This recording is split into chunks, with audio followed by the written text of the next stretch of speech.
অনলাইনে ধান বিক্রি পদ্ধতি ডেট বুকিং কিভাবে করবেন দেখুন স্টেপ বাই স্টেপ সম্পূর্ণ পদ্ধতি কিষাণ মান্ডি স্লট বুকিং সম্পূর্ণ ভিডিওতে বলা হয়েছে।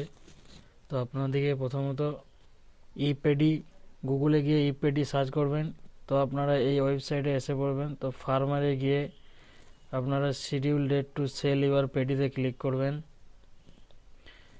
ক্লিক করার পর আপনারা আপনার মোবাইলে যে রেজিস্ট্রেশন নাম্বারটা এসছে মেসেজের মাধ্যমে সেখানে রেজিস্ট্রেশন নাম্বারটা দেবেন, তারপর ক্যাপচার কোডটা বসিয়ে সাবমিট ক্লিক করবেন। এরপর আপনার রেজিস্ট্রেশন নাম্বারে ওটিপি যাবে, ওটিপিটা বসিয়ে আবার সাবমিটে ক্লিক করবেন। সাবমিটে ক্লিক করার পর আপনার ডিটেলস চলে আসবে, তো আপনারা দেখে নেবেন। এরপর কনফার্ম অ্যান্ড প্রসিডে ক্লিক করবেন। কনফার্ম অ্যান্ড প্রসিডে ক্লিক করার পর আপনাদের ব্লকটা দিয়ে দেবেন, আপনাদের ব্লকের নেম, আপনার ধান ক্রয়ের কেন্দ্রের নেম,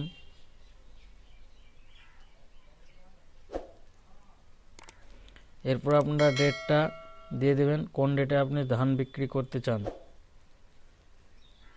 ডেট দেওয়ার পর সাবমিটে ক্লিক করবেন।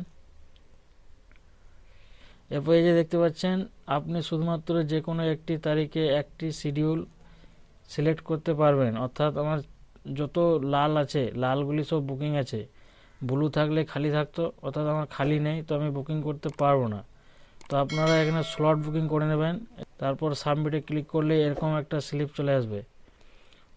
তো স্লিপটার কোণে একটা ডাউনলোড বলে অপশন থাকবে, ডাউনলোডে ক্লিক করে আপনারা স্লিপটা পেয়ে যাবেন। এরপর আমি বলবো সেটা সার্টিফিকেট কিভাবে পাবেন। তো আপনারা ফার্মার স্পেশাল সার্ভিস লিঙ্কে গিয়ে রেজিস্ট্রেশন সার্টিফিকেট ডাউনলোডে ক্লিক করবেন। এরপর আপনার রেজিস্ট্রেশন নাম্বারটা দেবেন। রেজিস্ট্রেশন নাম্বার দেওয়ার পর ক্যাপচার কোড বসিয়ে দেবেন। বসিয়ে দেওয়ার পর জেনারেট ওটিপিতে ক্লিক করে ওটিপি বসিয়ে আবার ক্যাপচার কোডটা দেবেন।